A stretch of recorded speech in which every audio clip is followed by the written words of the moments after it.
Ali bin Abi Thalib terkenal dengan kedalaman ilmu yang beliau miliki.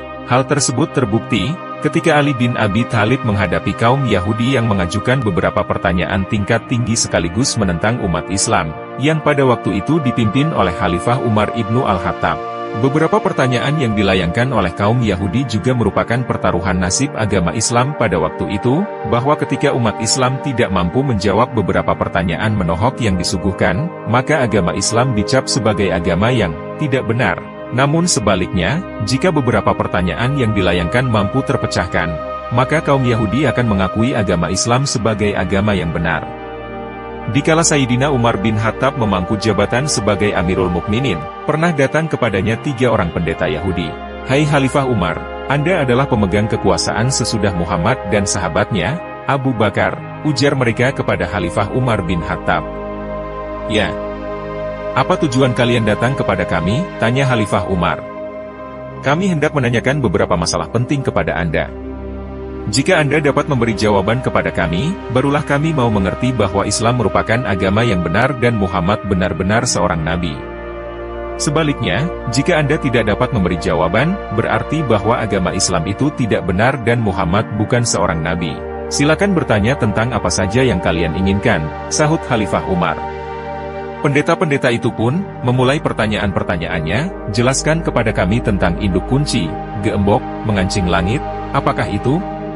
Terangkan kepada kami tentang adanya sebuah kuburan yang berjalan bersama penghuninya, apakah itu?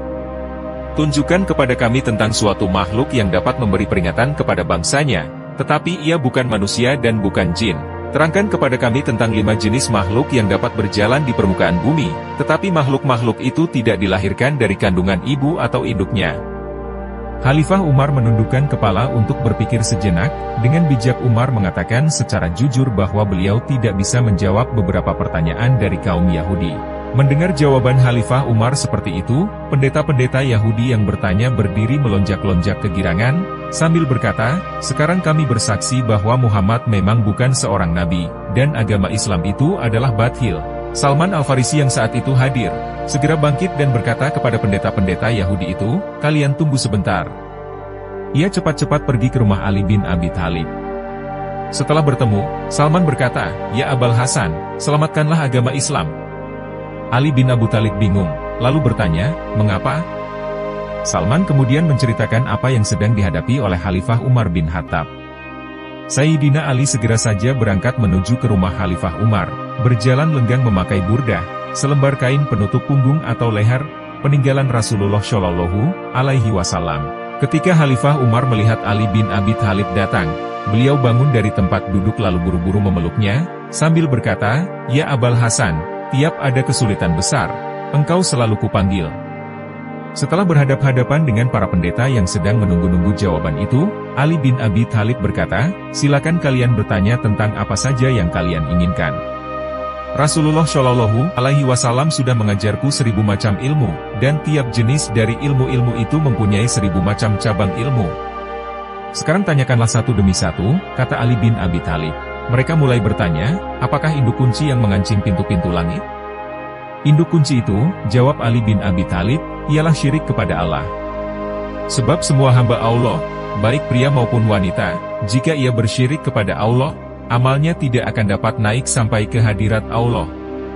Para pendeta Yahudi bertanya lagi, "Anak kunci apakah yang dapat membuka pintu-pintu langit?" Ali bin Abi Thalib menjawab, "Anak kunci itu ialah kesaksian, syahadat, bahwa tiada Tuhan selain Allah dan Muhammad adalah Rasul Allah." Orang Yahudi itu berdiam sejenak sambil bertatap-tatapan. Kemudian berkata, "Orang ini benar juga." Kemudian orang Yahudi itu melanjutkan pertanyaannya, "Terangkanlah kepada kami tentang adanya sebuah kuburan yang dapat berjalan bersama penghuninya," tanya pendeta Yahudi lagi. "Kuburan itu ialah ikan paus yang menelan Nabi Yunus putra Matta," jawab Sayyidina Ali. Nabi Yunus merupakan nabi yang ditelan oleh ikan paus dan dibawa oleh paus tersebut mengelilingi 7 samudra. Kemudian pendeta-pendeta itu meneruskan pertanyaannya kembali. "Jelaskan kepada kami tentang makhluk yang dapat memberi peringatan kepada bangsanya, tetapi makhluk itu bukan manusia dan bukan jin." Mendengar pertanyaan itu, Sayyidina Ali menjawab, "Makhluk itu adalah semut Nabi Sulaiman." Semut itu pernah berkata kepada kaumnya, "Hai para semut, masuklah ke dalam tempat kediaman kalian, agar tidak diinjak-injak oleh Nabi Sulaiman dan pasukannya dalam keadaan mereka tidak sadar, jawab Sayyidina Ali. Mendengar jawaban Sayyidina Ali, para pendeta Yahudi itu tetap melanjutkan pertanyaannya. Beritahu kepada kami tentang 5 jenis makhluk yang berjalan di atas permukaan bumi tapi tidak satu pun di antara makhluk-makhluk itu dilahirkan dari kandungan ibunya atau induknya. Sayyidina Ali menjawab dengan mudah, 5 makhluk itu adalah 1. Adam, 2. Hawa, 3. Unta Nabi Saleh, 4. Domba Nabi Ibrahim, 5. Tongkat Nabi Musa, yang menjelma menjadi ular. Seketika para pendeta kaum Yahudi, yang beranggotakan 3 orang, takjub akan kecerdasan Ali bin Abi Thalib dengan jawaban-jawaban jenius yang disuguhkan. Sebagai konsekuensinya, maka mereka mengucapkan kalimat syahadat dan seketika mereka beriman dan masuk Islam. Kami bersaksi bahwa tiada Tuhan selain Allah dan Muhammad adalah Rasul Allah, ujar pendeta Yahudi itu.